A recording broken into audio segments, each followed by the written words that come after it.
Hello, crypto fans. This is Crypto Inspector, and in today's episode, we're gonna talk about, do you really own your content on social media like Instagram, Facebook, LinkedIn, or not? And do you know what is Web 2.0 as compared to Web 3.0?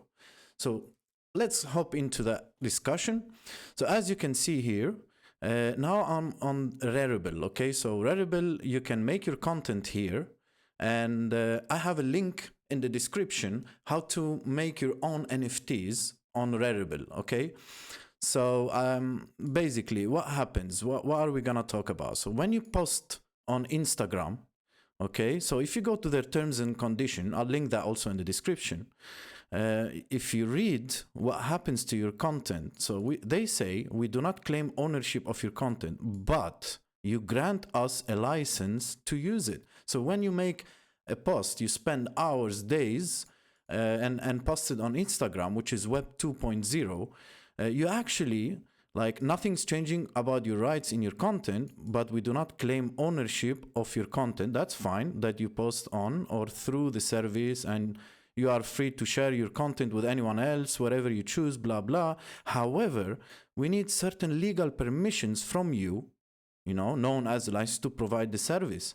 So when you share, post, or upload content that is covered by intellectual property rights, such as photos or videos, okay, in connection with our service, you hereby grant to us a non-exclusive, royalty-free, transferable, sub-licensable, worldwide license to host and use, distribute, modify. They can actually modify. So let's say you make a post on Instagram and you put this watermark, which, by the way, you can easily remove that. They can modify that, do whatever they want. Anyone else can just screenshot it and make a fake profile and all that, So do you actually know that on Instagram and Meta and LinkedIn, they're all the same, So why go Web 3.0? Okay, so as an artist, as I said, you can have your profile here. And you need also a MetaMask account. I also have a video how to make it. I'll link that in the description. And then once you make your profile here, I'll give an example, okay? So, okay, maybe you don't want to make money about it, but then still you can do it and it's just passively there. I mean, what I mean. So when you make your NFT, like this NFT example, okay, you can sell it, okay? And the person who buys it can resell it. And you still get royalty fees. I mean, you need to hire lawyers to do that. But there's something called in the blockchain and the Web 3.0 smart contracts. I'll link that in the description. What is smart contracts? Explained in just a couple of minutes so you get a hang of it. But I'll show you in practically what it is. So let's say you have a post. If you would just post it on Instagram, you give them the rights, to do what you just seen. But when you do it on the Web 3.0, you can have your own profile. So let's take this example, okay? This guy here. So you have a marketplace for free when you do that. So this guy here, this is an artist, okay? And this is his art. These are his NFTs, basically. So let's make it more simple. These are the posts that you do on Instagram, for example. But what's the difference? First of all, there's a smart contract, okay, tied to each of your content. So let's say this one, okay? What do I mean with that? So if you go down, you can buy it. Let's not forget that. If you go to details, you see? So the guy owns this, and you can prove that because if you click where I clicked here, okay, which is view on Etherscan. Etherscan is like basically a place where all the smart contracts, all the proofs, in other words, all the contracts that lawyers do to prove, but it's all in the blockchain. So you can see here that this transaction hash, this guy owns it, okay? So as you see here, if you want to make a content and someone screenshots, let's say this image here, okay, and does another profile, okay, and tries to scam it, if it was Instagram, it's quite easy, someone can understand that. But when it comes to blockchain, you're the creator, okay? So you can prove that with your profiles, on Rarible, and it's also tied to OpenSea also. So it's everywhere. and you can see a whole transaction history. You see, this is all the offers of this specific art that you did, and how many people bought it, how many sold it, and all that. So you can see here. So the transfers 10 days ago, etc. So see what I mean? Like when you do basically content on social media, you don't actually really own it.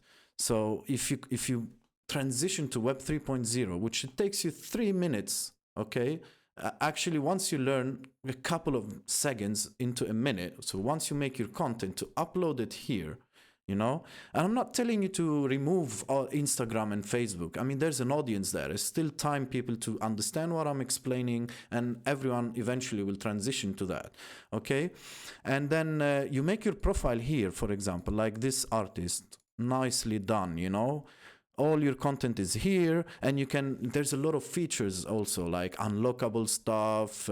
You can make one quantity, whatever, okay? And then you make a profile on Instagram, for example, or you can even share it. There's option on Facebook, on Twitter, Telegram, and like this, all the hard work that you do as an artist, you're licensed to it via a smart contract without any additional fees, without any paying lawyers or anything to make you this intellectual property. It's all in the blockchain. Every NFT, someone can look at it from the creator, as you can see here, who is the owner, and there's the Etherscan here, where you can see a history of what happened to your NFT, the artwork basically, and you get all the rights for it. So this is the thing, like you can still use the social media that you do, but why not, when you make your art, you spend hours, days to make your content, do it as an NFT. If you don't want to spend any money, any crypto money basically, because look, you can make lazy minting, which is basically for free, and I have, as I said, a video in the description how to do that. But then the difference with lazy minting is that the contract doesn't actually initiate unless the buyer buys it, but there's a limitation. You cannot make a collection for free. But if you want to do a collection, I mean, if you want to do a collection of penguins or another collection of cats or something, you need to pay a fraction cents basically. If you use Polygon network, it only costs you a couple of cents to make a collection and have your own content there, okay?